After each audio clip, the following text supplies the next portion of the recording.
Assalamualaikum warahmatullahi wabarakatuh. Alhamdulillah palawargi tiasa tepang dangu deui sareng Mang Iday dina acara Mang Dongengkeun. Urang mulangkeun katineng ku mangrupi dongeng-dongeng Sunda anu kapungkur anu ayeuna dicobi deui ku Mang Iday didongengkeun. Jejer atana pilalakon anu ayeuna nuju dipedar teh nyaeta anu judulna Si Buntung Jago Tutugan, karya Bapak S. Sukandar anu ayeuna ditulis deui tanapi disalin deui ku Bun Bunyamin. Palawargi sadayana supados teu nyangkolong teuing kana waktos, mangga atuh urang Bandungan wae kumaha saterasna lalampahan si Buntung teh.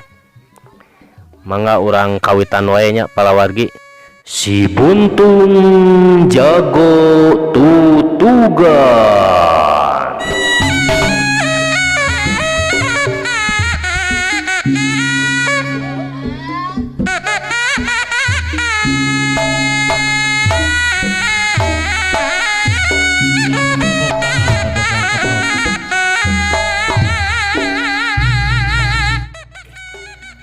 Aturan ka Mang Aep, ka Mang Jenny, Mang Jejen, kali ka Mang Iyeng, wilujeng Maranco we nya. Aduh aya pamunut ieu teh ti Kang Dede Riswandi. Cenah Mang ngadongengna setiap dinten. Kahoyong mah Mang teh tiap dinten ngadongeng teh mung kumaha tuh ya di kondisikeun sareng ieu aktivitas Mang nya. Aktivitas pangabutuh pang-pangna mah. Mung insyaallah lah ayeuna mah ngadongengna urang rada karepan we nya ka Kang Dede Riswandi. Hapunten pisan Mang upami teu tiasa tiap dinten ngadongengna. Insyaallah mudah-mudahan kapayuna mah tiasa tiap dinten ngadongengna. Mangga atuh urang kawitan we supados teu nyangkolong teuing kana waktos. Kaparayun sadayana.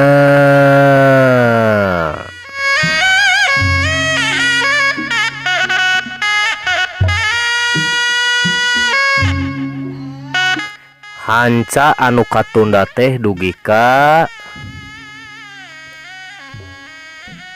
bari lempang teh Adria tungkul pikiranana nyawang ka mangsa ka tukang.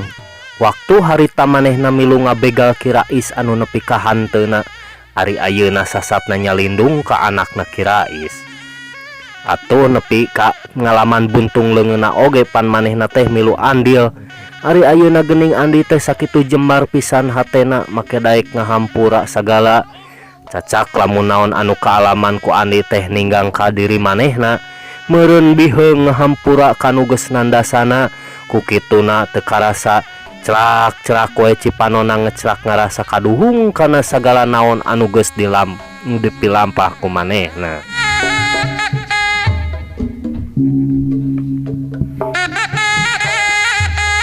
Palawargi sadayana, lamun teras kana nasib mah Bahrowi teh geus ngarasula.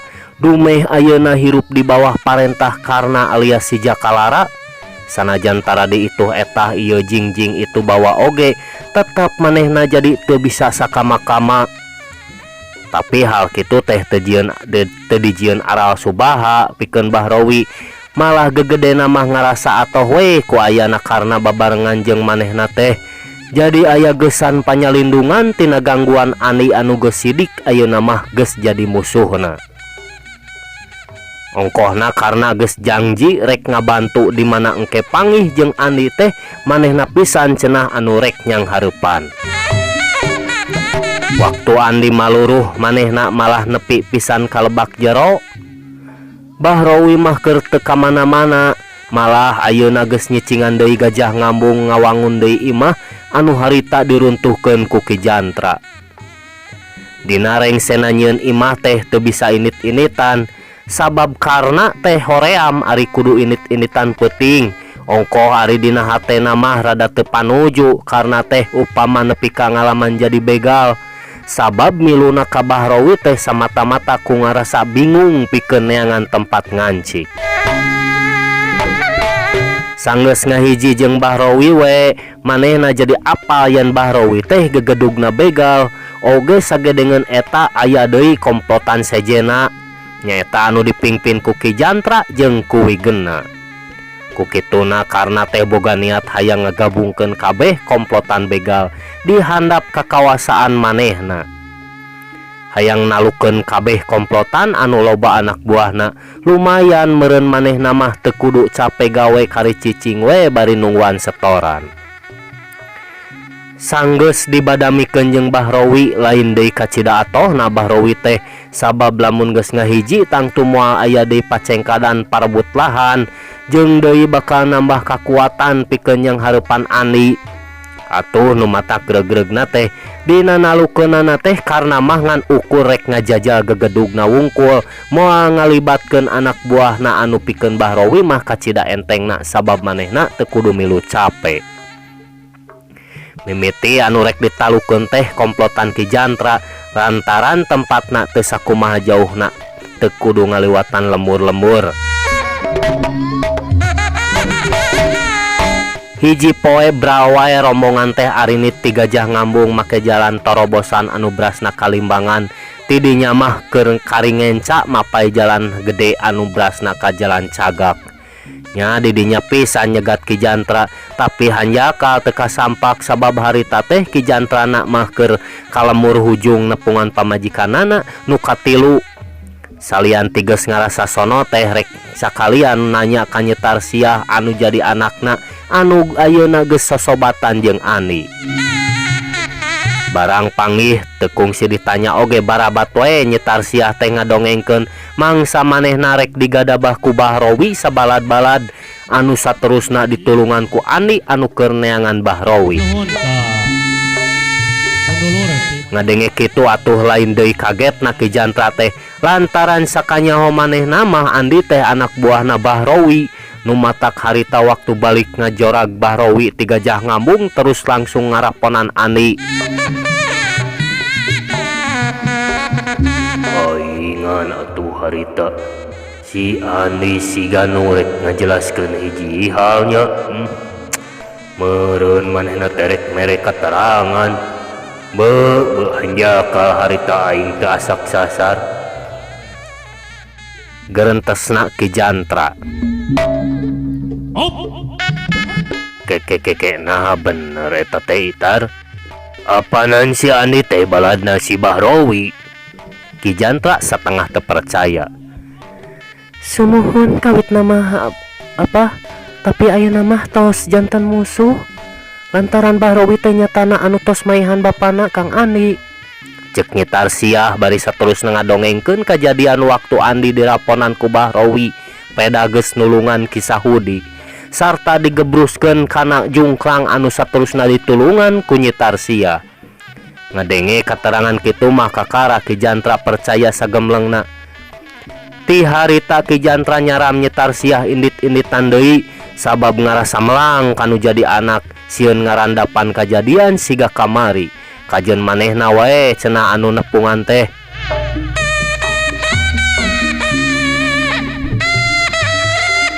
Hiji poe Nyi Tarsiah eueuh di imahna bejana mah cenah rek ulin tapi sakitu geus burit can keneh mulang malah nepi ka poe geus nyedekap beuting can keneh balik ka imah. Atuh Ki Jantra anu harita memang keur aya di hujung teh kacida hariwangna.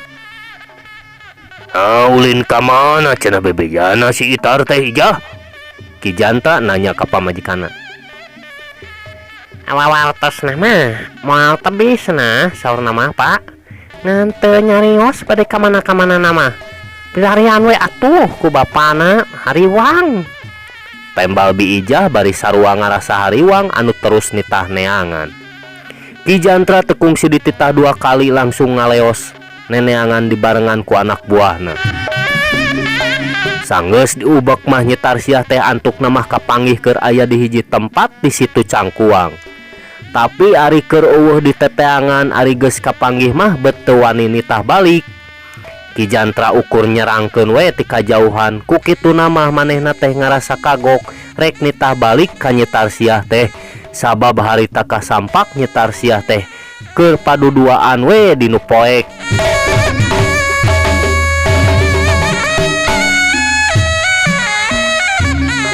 Nyitar sia teh keur paduduaan jeung hiji lalaki.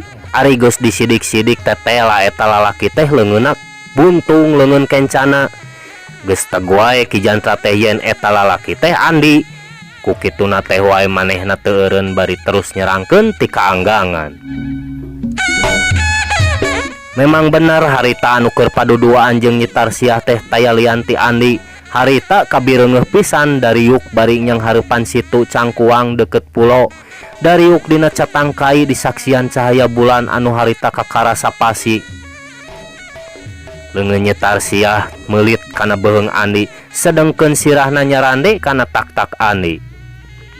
Tapi ari Andi namah ongkoh-ongkoh we tonggoy teu ieuh ngalayanan kana pamolahna Nyitar sia. Leungeunna oge ngadon ngarumbai ka handap teu ngopepang siga Mang Aep atawa Mang Jenny.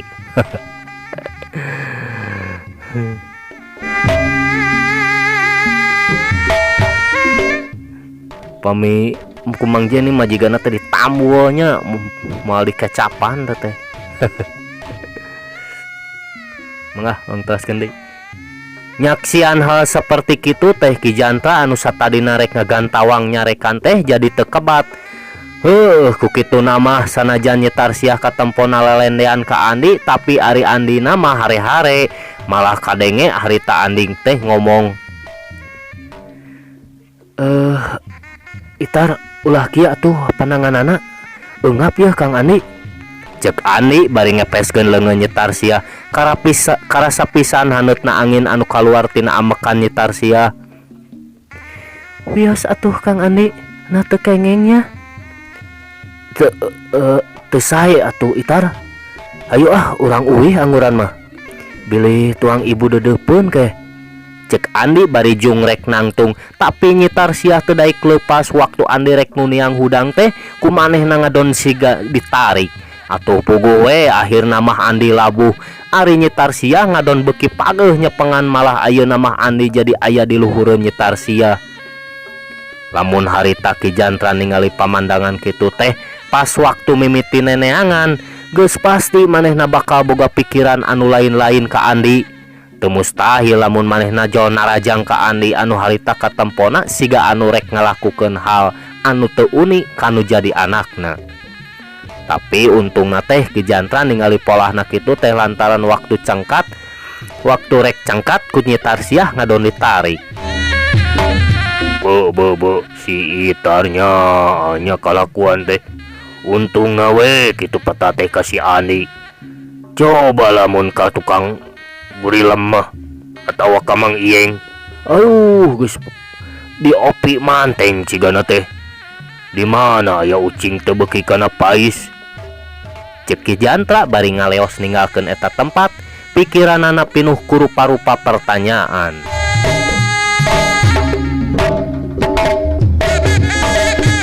Iya, si Itar teh ulah diabur teuing atuh, bisi kumaha nampan manehna teh awewe.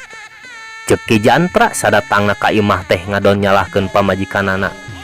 Are bapak nyepir aku atau make di abur mah eta bapana nah atos menakan si Nyai gitu. Nah gening teu aya. Di mana si Nyaina atuh? Cek Bi Ijah nanya semureuwas. Aya di situ Cangkuang. Nya geus kitu we meureunnan keur ulin. Akang ayeuna rek mulang deui we nya ka Ciaro. Omat bejakeun ka si Itar. Ulah sok paduduan dinusuni gitu. Cek Ki Jantra kituna teh tadi mah moal ngabejakeun anu sabenerna, tapi Bi Ijah terus tatelepek nanya ngadenge omongan salakina teh. Nya di mana si Nyaina atuh bapana? Kumaha ditaros teh sok tara jelas ngawalar bapana mah. Cek Bi Ijah bari ngaguyah-guyah leungeun Ki Jantra. Di Cangkuang keur bobogohan jeung si Andi. Pokidna Ki Jantra bari rada teugeg. Nyakeun bae atuh apana, lamun dicarek mah iraha boga jodohna anak urang teh sapertos urang teu ngalaman wae ih. Cek Bi Ijah bari mesem. Urang mah baheula di imah lain siga si Itar. Nanaonan los-los ka Cangkuang geus we di imah. Geus ah, bapak ieu rek mulang heula ka Ciaro. Cip Ki Jantra nyelengorkeun. Nah, moal ngantosan heula si Nyai kitu. Padahal mah monok deui we atuh bapak. Tos wengi ieu teh, hariwang abdi mah di jalana. Piijah nahan salakina sangkan ngenong deui. Sigana mah sono keneh meureun dumeh Ki Jantra kilirna teh ngan ukur sapeuting. Ah, ngadagoan nu bobogohan mah iraha boa balikna.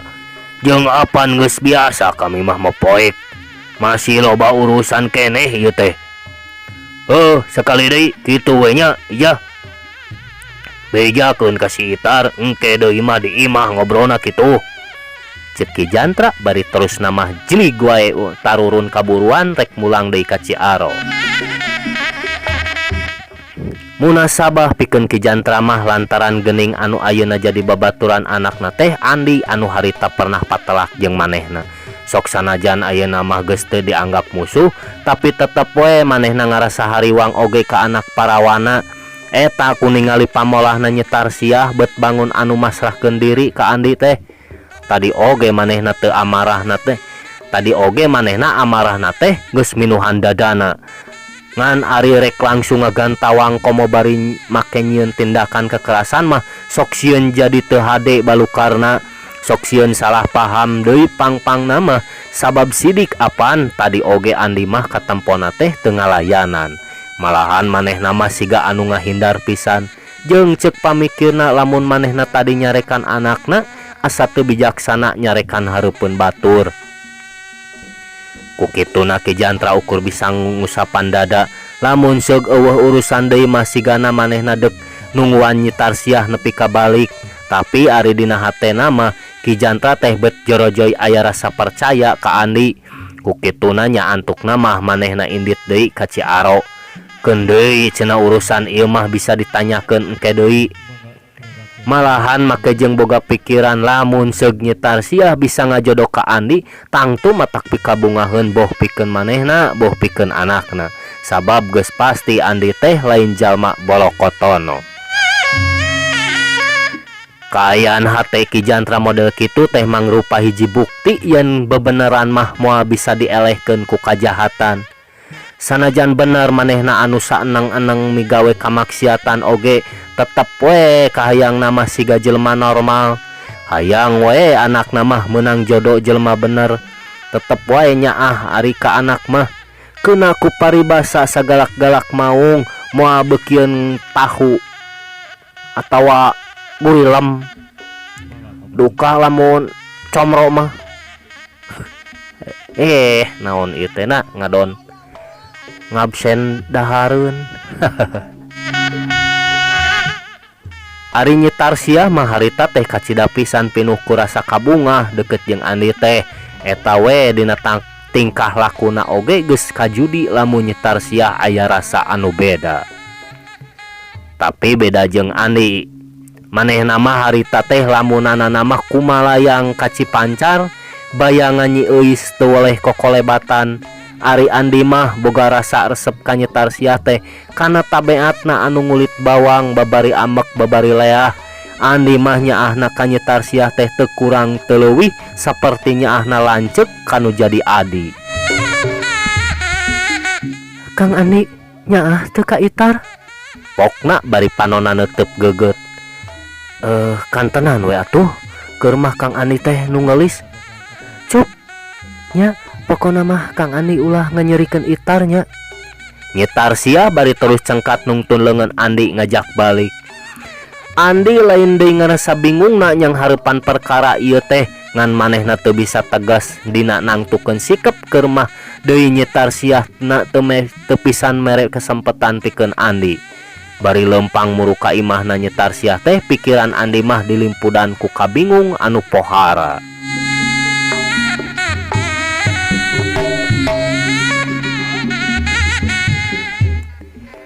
Baralikna ti lemur hujung teh sapaparat jalan Ki Jantra teu loba cacarita. Pon kitu deui anak buahna oge saurang taya nu wani nanya atawa ngomong.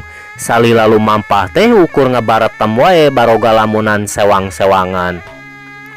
Beak jalan satapak beras ka jalan cagak tidinya maranehna mengkol ngatuhu maksudna rek langsung muru ka imahna Ki Jantra anu maksudna rek ngabadamikeun naon-naon anu aya patula patalina jeung Bahrowi. Harita mah geus dipaheutkeun moal waka operasi seperti biasa sabab rek mokus heula kana nyieun balitungan ka Bahrowi. Cindak nama saacan mangihan jelema anu geus ngahina harga dirina ku cara rek nyieun peta anu nista ka anakna. Ku kituna barang nepi jalan cagak oge teu pirajeuneun eureun. Langsung we muru ka imahna Ki Jantra. Sabot jarong jon lempang na atuh tibe hareup rongheap anu ngabring. Sing horeng teh aleutan Bahrowi, Sudinta, Ardasim sarta Karna. Barang ningali oge Bahrowi geus sidik yen eta teh Ki Jantra, gancang we Bahrowi teh ngaharewos ngabejaan ka Karna yen eta teh Ki Jantra tea. Atuh pikeun Karna mah eta teh asa mobok manggih gorowong, keur mah keur diteteangan kari-kari ayeuna paamprok. Pikeun Ki Jantra poe eta mangrupa poe naas, keur mah pikiranana keur teu jejeg, balas mikiran nu jadi anak hayoh deui beut papanggih jeung Karna anu memang boga maksud rek ngajajal pangabisana.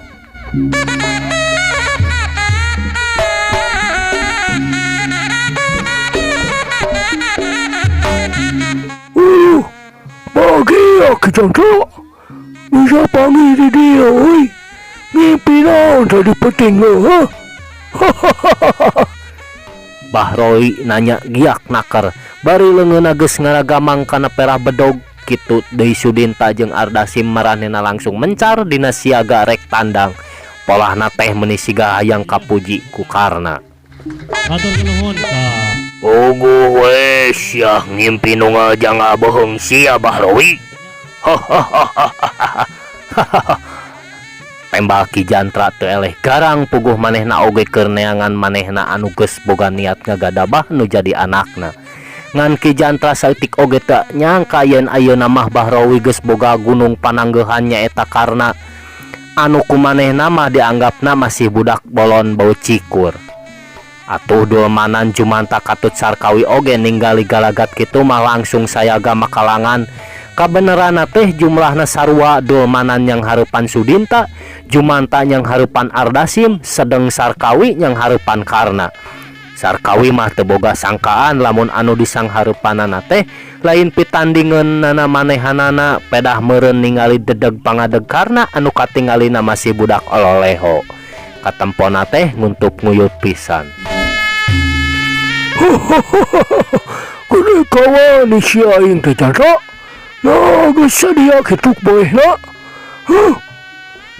Geus sadia boeh. Cek Bahrowi ngebrehkeun pamulu anu pikasabeleun. Alah, paling oge sia Bahrowi anu kudu gawat nyacapkeun jampe modar mah. Manusia biadab model sia mah teu perlu dihirupan deuleu. Naon perlu na sia ngaganggu anak aing, ha? Ki Jantra anu memang amarahna geus minuhan dada malik ngahualkeun, tapi ditarimana ku Bahrowi mah ukur sikep anu pinuh lelewa pika ijideun. Saeutik oge manehna mah taya maksud rek ngalayanan lantaran geus asak badami yen Ki Jantra teh rek disanghareupan ku Karna. Karna anu harita keur disanghareupan ku Sarkawi ningali anu pepedengkreng teh manehna mah ngadon runya renyu bari panonna rurat reret ti luhur nepi ka handap siga anu keur naksir lawan. Sarkawi ningali pamolahna Karna kitu teh ngarasa diuntup uyup ku budak satepak. Nyawa wae atuh manehna teh amek. Ai, nah sia teh ngadon gular-gelar ka aing deuleu. Siga heula ngeruyuk, sia naksir ka aing koplok. Kagok si aing mengalawan budak rodek hulu model sia mah. 10 pantal sia mah ku aing. Aduh. Sarkawi anu keur ngocoblak teh ujug-ujug namru, sedengkeun Karna mah katempona siga nu teu ngayakeun gerakan nanaon.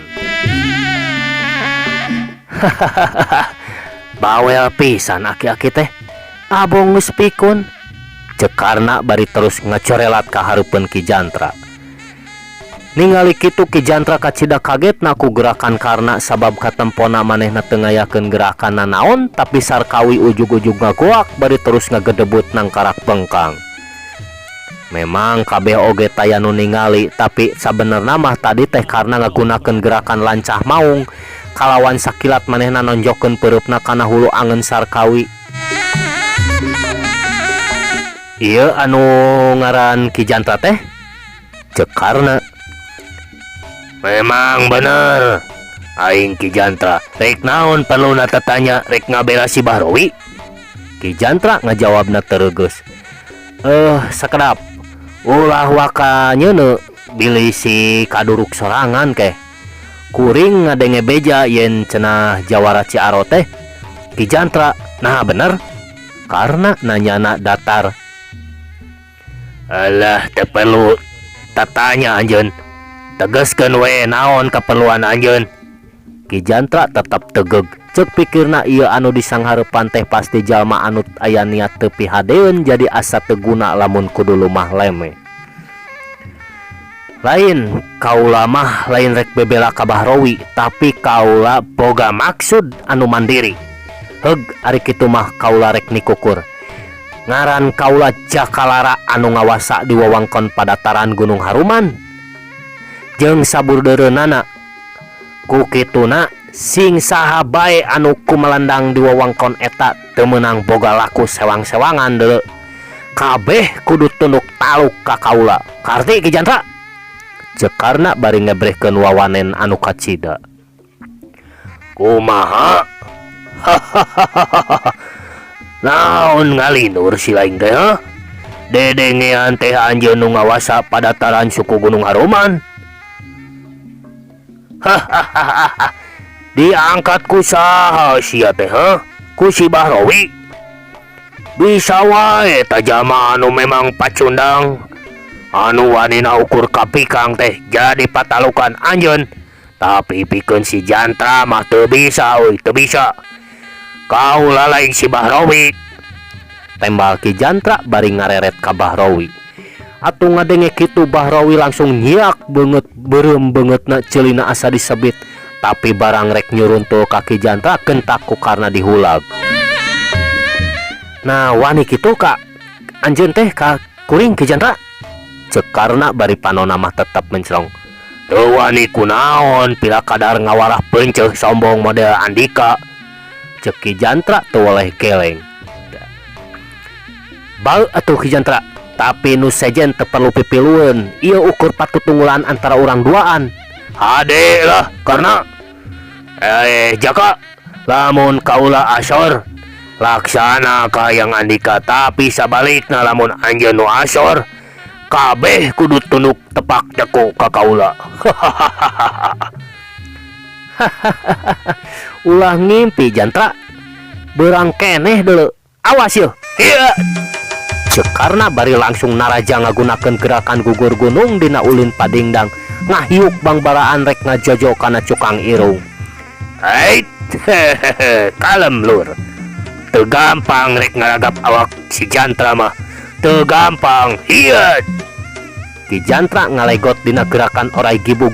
Hiuk manehna nenggelkeun peurupna ti gigir dina gerakan caringin rungkad rek ngahancap punduk, tapi karena sakilat ngagerakeun badana dina gerakan sero nyusup bari sakilat nyamberkeun ramo-ramona anu ceceng. Uning atuh jeceng Mang Iyeng. Jeceng. Hiu julus cara dinok-tok rek nobros dadangan bae Ki Jantra teu kurang-kurang rancingeusna. Manehna rikat ngagilirkeun awakna semu ngareundek leungeun katuhuna anu geus dibeberkeun dipake mapas ramo-ramo, sedeng leungeun kencang ngadius rek mapeg sira. Tapi karena geus surti kana gerakan lawan sarta pangabisana jauh aya di saluhureun Ki Jantra, manehna teu ngejat ukur miringkeun awakna sarta leungeun anu rek mapas ramo teh ditewak. Lep deui ngareuntet, gep deui leungeun nu rek ngababuk sirah teh sakilat ditewak. Bareng jeung eta karena langsung nyentok ka hareup bari satengah tepak deku anu akibatna kacida hebatna.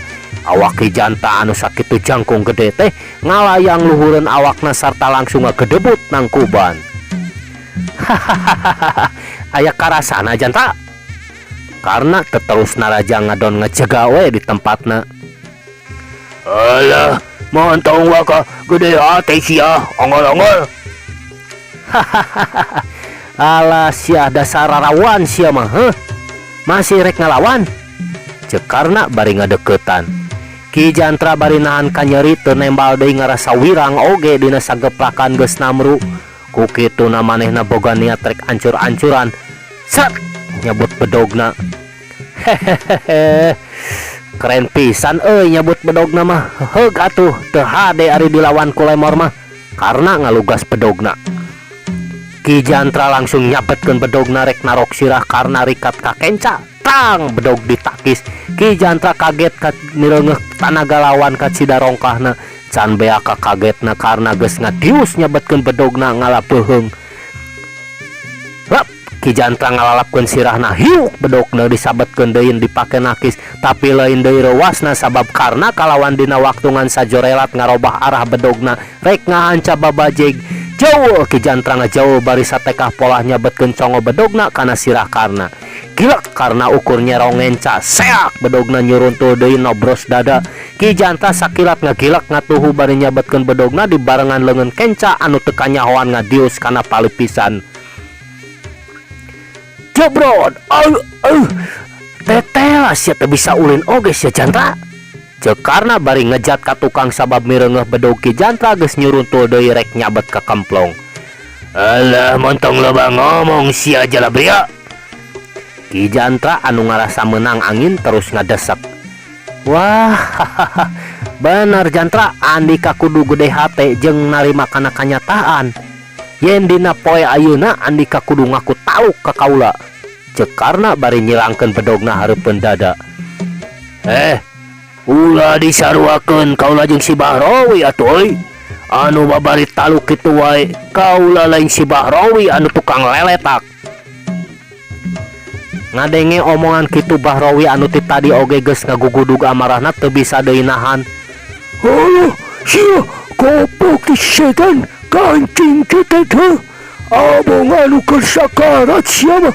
Kamana we sia ngacapuk deh. Cek Bahrowi bari luncat ngadeketan karena rek milu bitotama. Tenang Pak Bahrowi, tenangkeun. Keun we biasa anu keur sakarat mah sok ngacapruk. Karena bari mere isyarat sangkan Bahrowi mundur. Hayo Jantra, geura ketrukeun deui pangabisa teh, Alah, montong lobanya capek deui sia. Bosen ngadengen age. Bau atuh, tarima yo. Cek karena bari nyawuk nyabetkeun bedogna rek nyabet urat peung lep Ki Jantra Depok bari sakilat nyabetkeun bedogna rek nigas dampal suku karena anu harita keur ngalayang. Diajar deui nyekel bedog teh Jantra. Tang bedog ditakis kalawan make tanaga anu sapinuhna. Ceng bedog Ki Jantra leupas tina cepenganana. Lain deui kagetna Ki Jantra tapi manehna teu aya kasempetan pikeun mikir. Ngan Ki Jantra oge lain jalma samanea atuh. Manehna kuat ngagunakeun jurus orai kibug jadi analanana. Lep, iya, rasakeun yuk. Dada karena kebenangan ku jurus orai kibug. Karena ngepengkieung ka tukang. Ki Jantra geus ngarasa dirina menang angin dumeh geus sababaraha kali bisa ngasupkeun jurus orai kibug nu jadi anelana. Rasakeun tah sia jurus orai kibug. Tutungkusan Ciaro sia Jaka. Jumanta teu sirikna emplak ningali gegedugna bisa ngungkulan karna teh. Puguh we kadengena kum karna mah kacida matak ngaheabna karena anu harita rek ditarajang deui kentak ngaboreng ka hudang tapi Ki Jantra teu mere kesempetan dina waktungan sajorelat geus ngirimkeun deui tajongan anu maksudna rek ngalah ke kampong karena anu harita ka karanga jurung kuno.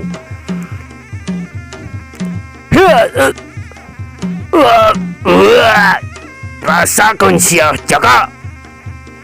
Hiu waktu suku jebral Ki Jantra sabek-habek keun rek ngahanca ke kampongna tapi kalayan teu disangka-sangka karena anu keur ngajurung kunung teh jadi teu kabat cengkat tapi manehna langsung jungkir koprol ka hareup.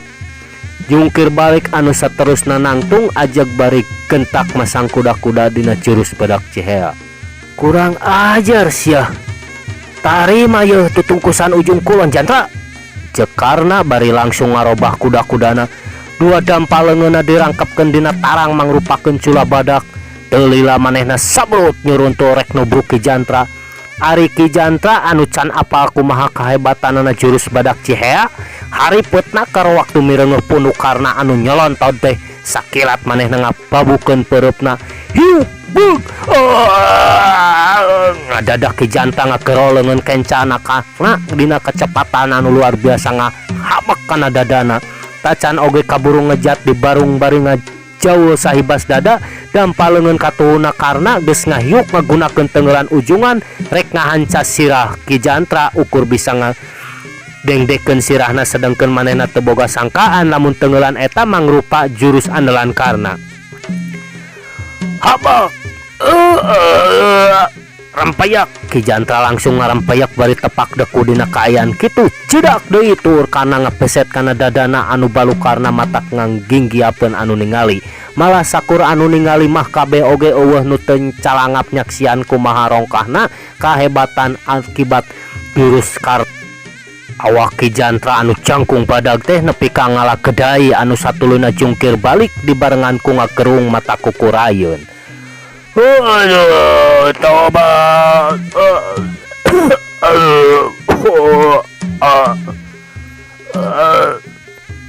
Jungkal jumpalik awak Ki Jantra teu beda lir karung bangsal digulingkeun. Waktu Ki Jantra rek hudang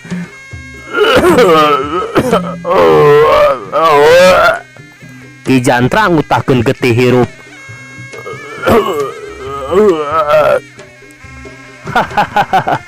Hayo maju sia Jantra. Lamun hayang utah getih deui mah. Cekarna. Ayo sia. Sok sia. Kemana sia deui rek hayang utah getih. Cek Bahrowi hohoak bari bangun anu mupuas siga namah males Jumanta anu ti tadi ngayehkeun. Jumanta teu ieu nembalan ngadon molohok we nyaksian gegedugna anu ngajoprak teu walakaya kagambar sorot mata pinuh kahariwang. Kumaha Ki Jantra masih rek murugul? Cekarna bari gok cingogo hareupeun Ki Jantra anu tina sungutna masih ngalay ngaluarkeun getih. Gap leungeunna ngarampa awak Ki Jantra karasa keneh ketug jajantungna ciciren masih hirup. Anu saterusna manehna marentahkeun ka Jumanta jeung dolmanan ngagotong Ki Jantra kanu ieuh sangkan teu kapanasa. Mana leuwih sia jago Ciaro teh? Heuh.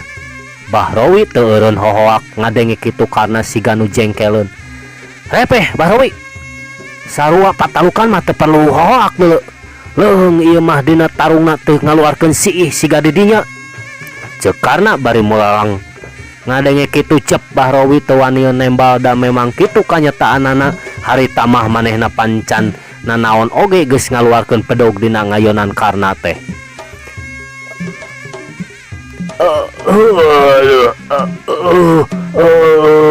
Kadenge Ki Jantra humargung nahan ka nyeri. Sabar Pak Jantra, moal nanaon asa ulah seueur nyarios. Cekarna bari mariksa deui awak Ki Jantra nyaritana sareh nakar bubudena siga biasa deui we teu nembongkeun sikap ngamusuh. Hal ieu teh kacida matak bingungna pikeun Jumanta katut dolmanan mah.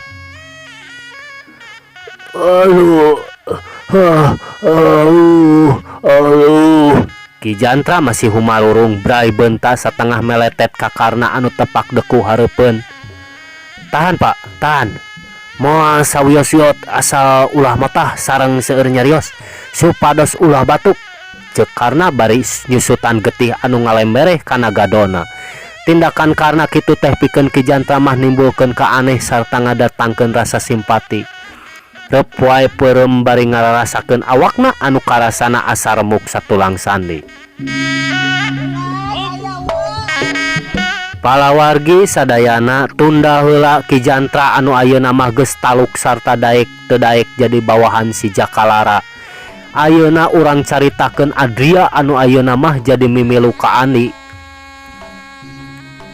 Adria harita mah ngomong narek indit katangulun tapi teu jig wae indit sabab hatena dilimpudan ku kasieun sok sieun panggih jeung wigena atuh rek balik ka Karangsari teu wani deui ku kituna manehna cicing we di imahna Ki Sahudi.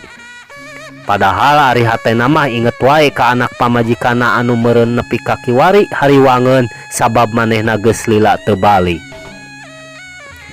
Lantaran ngarasa teu geunah cicing di imah batur bari teu boga gawe nya manehna teh dibere pagawean ku Haji Sobana diasupkeun ku Andi.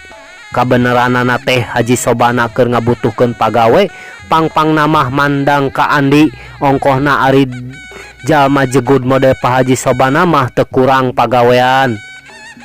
Antuk nama Adria teh jadi betah we cicing di Cipancar atuh di sela waktu senggang manehna sok tetelepe ka Andi khusus nama dina widang pangabisa.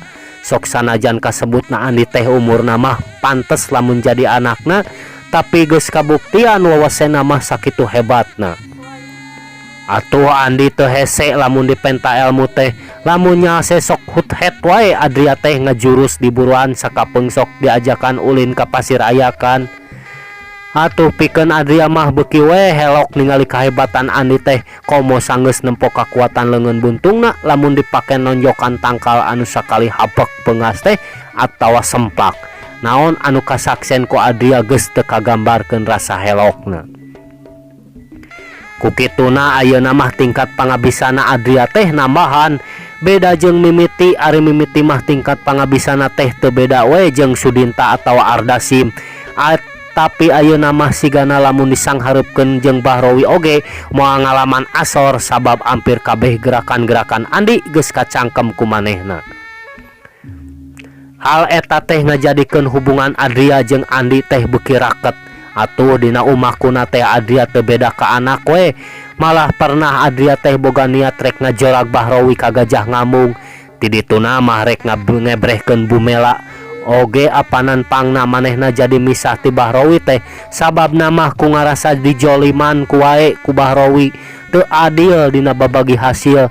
Tapi ku Andi teu disaluyuan lantaran urusan jeung Bahrowi mah moal ngalibatkeun batur.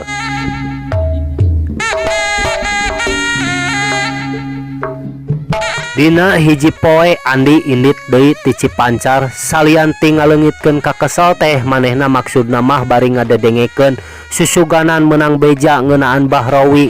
Tapi nya kitu we kanu deukeut da ari ngahajarek ngajorag ka Gajah Ngamung mah sok sieun Bahrowi teu aya deui di dinya. Jerojoy bet inget ka Nyi Tarsiah manehna jadi hayang manggihan lainna naon. Tapi manehna teh hayang ngajelaskeun kumaha eusi hate manehna ka Nyi Tarsiah anu ka manehna teh geuningan sakitu miharepna. Siga waktu kajadian di situ Cangkuang sok sanajan teu diceplak pahangkeun oge geus kagambar kumaha eusi hatena Nyi Tarsiah ka manehna. Kukituna kencing we manehna teh init ngajugjug ka lembur hujung. Si ruyuk teu dibawa sabab sok sieun matak ngagaruwahkeun pang-pangna mah pikeun hayam wa jalma-jalma lembur anu sok pating barakatak sarieunun. Barang rek anjog ka imah Nyi Tarsiah Andi anu can apaleun lamun ayeuna mah Ki Jantra teh geus aya dina bawahan kakawasaan Karna alias si Jakalara. Sabot kitu kadenge aya sola awewe anu jejeritan sarta jejebeh sesentak siga anu keur nyarekan.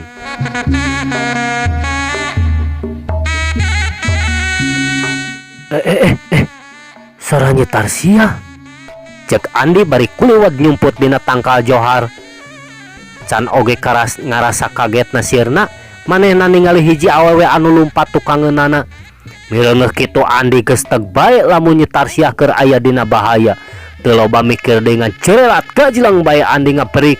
Dina waktu anu ngan sakoteap manehna geus bisa ngudag teu antaparah dengan karawak wae si Jaka anu tayalian ti Karna anu ayeuna geus nyamarkeun ngaranna jadi Jakalara teh ku Andi ditewak pepeteuyanana. Ai saha si laing teh heuh? Karna ngarandegret kana leungeun kencana tetela buntung semet pigeulang. Kukituna geus teg wae yen ieu teh musuhna Bahrowi. Lain merongos eta naon perluna Andi kang udag-udag Nyi Tarsiah. Andi malik nanya bari teu ngalepaskeun cepenganana. Alah, naon hubunganana sia jeung nyetar sia Buntung? Rek neangan panyakit? Memang sia teh ku aing keur diteangan. Cekarna bari ngepeskeun leungeun anu saterus ngahiuk ngirimkeun tonjokan dina gerakan gugur gunung tutungkusan ujung kulon. Ait, abong manusia ukur warugana wungkul sia mah. Cek Andi bari nakis ku leungeun Buntungna. Lain dikieu reuasna karena sabab kakara aya jalma anu bisa nakis gerakana bari teu kerel-kerel. Paingan cek Bahrowi cenah leungeun Buntung Andi teh kacida hebatna. Mikir kadinya karena teh teu loba mikir deui sabut bae narajang ka tukang es. Aduh, palawargi apuntennya. Waktosna parantos teu nyekapan, cagah dugi ka dieu heula hanca. Urang teuneun dihaneuleum sieum tuna dihanyuang siang paragi nyokot ninggalkeun mangsa datang samper deui. Mangga kantun sadayana. Wassalamualaikum warahmatullahi wabarakatuh. Ampun para nu kasuhun wening galih nu dipamrih hampura anu ditaja. Cag.